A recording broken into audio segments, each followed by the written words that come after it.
অনেকগুলোই পূজা দেখছি, কিন্তু তার মধ্যে এটা অনেক ভালো লাগছে। এখানে থিমটা একটু আলাদা ছিল, যেহেতু আমাদের বছরে একটাই পূজা হয়, সেহেতু মানে একটু অন্যরকম আনার চেষ্টা করছে। সুন্দরই লাগছে আমার, থেকে সব ভালোই লাগতেছে। ফার্স্ট অফ অল আমাদের দাসপাড়া, আর এটা থিম হচ্ছে ইলিশে বাড়ি। তো ইলিশটা তো আমাদের একটা ঐতিহ্য। তো এখানে আমাদের থিমের মধ্যে বোঝানো হয়েছে যে এক সাইডে আমাদের জেলে মাছ ধরছে, আরেক সাইডে আমাদের এই যে ইলিশ দেখা যাচ্ছে, আরেক সাইডে আমাদেরকে বোঝানো হয়েছে যে মানে এগুলো যখন ঝাটকা হিসাবে থাকে তখন ধরা বাড়ো, কারণ এটা তো আমাদের একটা ঐতিহ্য। যখন এটা ধরে ফেলবে, কারণ এটা তো সংরক্ষণ করা সম্ভব হবে না, আস্তে আস্তে এটা বিলুপ্ত হতে থাকবে। তো এটা মানে এটার মাধ্যমে এটাই বোঝানো হয়েছে যে পুজোটা যেমন আমাদের একটা ঐতিহ্য, তো এটাও আমাদের একটা সম্পদ। সম্পদটা আমরা কিভাবে রক্ষা করব, এটাই মানে এদের মাঝে বোঝানো হয়েছে।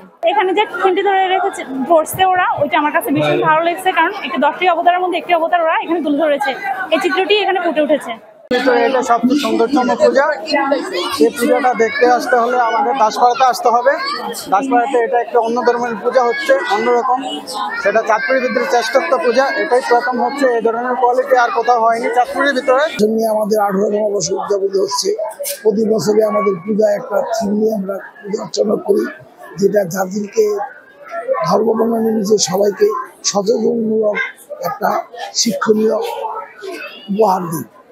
এবার আমাদের পুজোর মূল আকর্ষণ ইলিশের বাড়ি চাঁদপুর, এই প্রেক্ষাপটকে ঘিরেই আমাদের এবারের পূজার আয়োজন।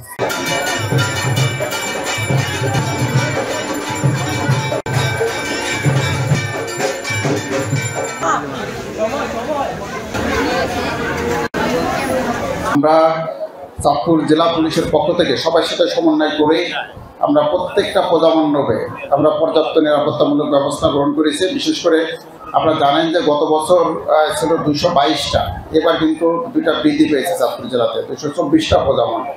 প্রত্যেকটা ক্ষেত্রেই আমরা যেন যারা ভক্তবৃন্দ যেন নির্বিঘ্নে যেতে পারে এবং সেখানে পূজা অর্চনা করতে পারেন, এবং পূজা অর্চনার শেষে আবার তার নিজ নিজ জায়গায় যেন নির্বিঘ্নে যেতে পারে, সেজন্য আমাদের এই আয়োজন।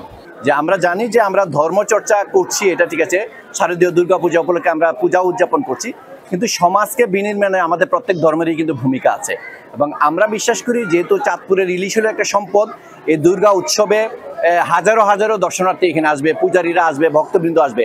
তাদের কাছে যে চাঁদপুরের সম্পদটাকে রক্ষা করতে হবে, ইলিশটাকে রক্ষা করতে হবে, এই যে বার্তাটা দিয়েছেন, যুগে যুগে আমাদের ধর্মগুলা কিন্তু এই বার্তাটাই দেয় যে তোমরা শুধু মানে তোমাদের ভগবান বা সৃষ্টিকর্তার উপাসনাই করবে না, তোমরা সমাজ বিনির্মাণেও তোমাদের ভূমিকা রাখতে হবে। এবং আজকের এই পূজা উদযাপন পরিষদ, এই দাসপাড়া পূজা উদযাপন পরিষদ যে টিমটা নিয়ে কাজ করেছে, ইলিশকে রক্ষা করতে হবে, জাটকা রক্ষা করতে হবে, আমি মনে করি যে এটা খুবই গুরুত্বপূর্ণ একটা কাজ করেছে।